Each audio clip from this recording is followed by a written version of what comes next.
อยู่สนามการแข่งขันกีฬายูโดเป็นแนวใดแดเจ้าสำหรับการแข่งขันกีฬายูโดในมื้อนี้เนาะถือว่าคึกคืนแล้วก็ม่วนชื่นหลายเพราะว่าเขาก็มีกองเชียร์หลายเนาะที่ว่าได้เข้ามาชมมื้อนี้เนาะไอ้มาเชียร์ไผก็ถือว่ามาเชียร์นครหลวงเนาะเชียร์นครหลวงเวียงจันทน์เนาะเป็นที่น่าพึงพอใจบ่ที่เฮาเห็นผลงานโอ้ถือว่าดีใจแล้วเนาะที่ว่าได้เห็นผลงานของนักกีฬาของนครหลวงมื้อนี้ถือว่าสุดยอดหลายเนาะถือว่าชนะเป็นทีมเนาะถือว่าสุดยอดหลายเนาะแล้วในปีนี้ที่ว่านครหลวงเวียงจันทน์ได้รับเกียรติเป็นเจ้าภาพเนาะในการแข่งขันเฮาเว้าโดยรวมแล้วสำหรับเมื่อหวนคืนตอนเสียงขวงเกมกีฬาบานเตไอ้ในจื่อได้บอกว่าแม่นไผได้แซมในปีเป็นคำถามเนาะถ้าตอบได้พวกเฮามอบของรางวัลให้เนาะจากรายการพิเศษของทีมงานมีเดียลาวอยากถามว่ากีฬาบานเตซ้ายในการแข่งขันเสียงขวงเกมครั้งที่11แซมนี่แม่นแขวงใดเจ้าสำหรับการแข่งขันบันเตะในกีฬาแห่งชาติครั้งที่11และแม่นแขวงจันทน์เนาะที่ว่าได้เป็นแชมป์บันเตะซ้ายเนาะสำหรับบันเตะยิงกับแม่นนครหลวงเนาะแล้วในครั้งที่12นี่เฮามีความคาดหวังหยังในการแข่งขันกีฬาบานเตะอ้ายมีความคาดหวังคือแนวใดแดสำหรับการแข่งขันในปีนี้เจ้าสำหรับการแข่งขันบันเตะซ้ายในงานแข่งขันกีฬาแห่งชาติครั้งที่12นี่ก็ถือว่ากันยังแม่นบันเตะซ้ายนครหลวงเนาะจะได้เป็นแชมป์เนาะ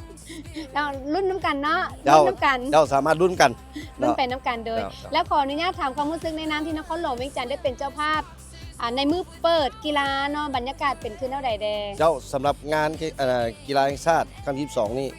นครหลวงเป็นเจ้าภาพก็ถือว่าอยู่ในมือเปิดงานเนาะก็ถือว่าบรรยากาศเบิกบานมวลชื่นแล้วก็จำนวนก้อนมวลชนก็ถือว่าหลายที่สุดเนาะแล้วไอ้เดเห็นบรรยากาศเป็นขึ้นเท่าใดแดบรรยากาศโดยรวมของนครหลวงเวียงจันทน์ที่ได้เป็นเจ้าภาพ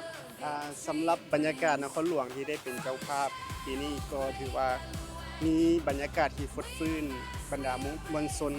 เวลาพักส่วนก็ให้ความสนใจเป็นจำนวนหลายเนาะเจ้าแล้วอย่างทางไอ้เดอยากให้ไอ้เบ้าอยากห้องให้หลายคนมาชมมาเชียร์การแข่งขันกีฬาประเภทว่ามีบรรยากาศมวลซึ้งคือแนวใดให้ไอ้ฝากถึงผู้ชมทางบ้านเจ้าเนาะกระสันกับก่อนอื่นก็ขออนุญาตที่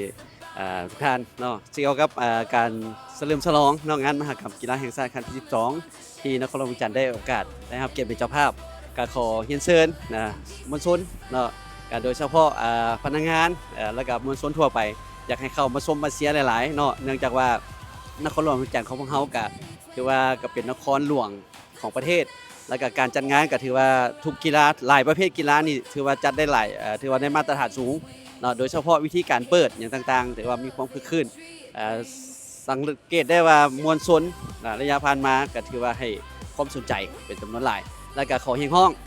บรรดาท่านทุกสหายทุกท่านที่ว่าอยู่ในบรรดาแข้งหรือว่าเป็นกระทรวงทบวงกรมก็แล้วแต่ขอให้เข้ามาเชียร์นักกีฬาของตนเองหลายๆเนาะเพื่อจะได้เหรียญคำตามเป้าหมายที่วางไว้เจ้าเข้าใจ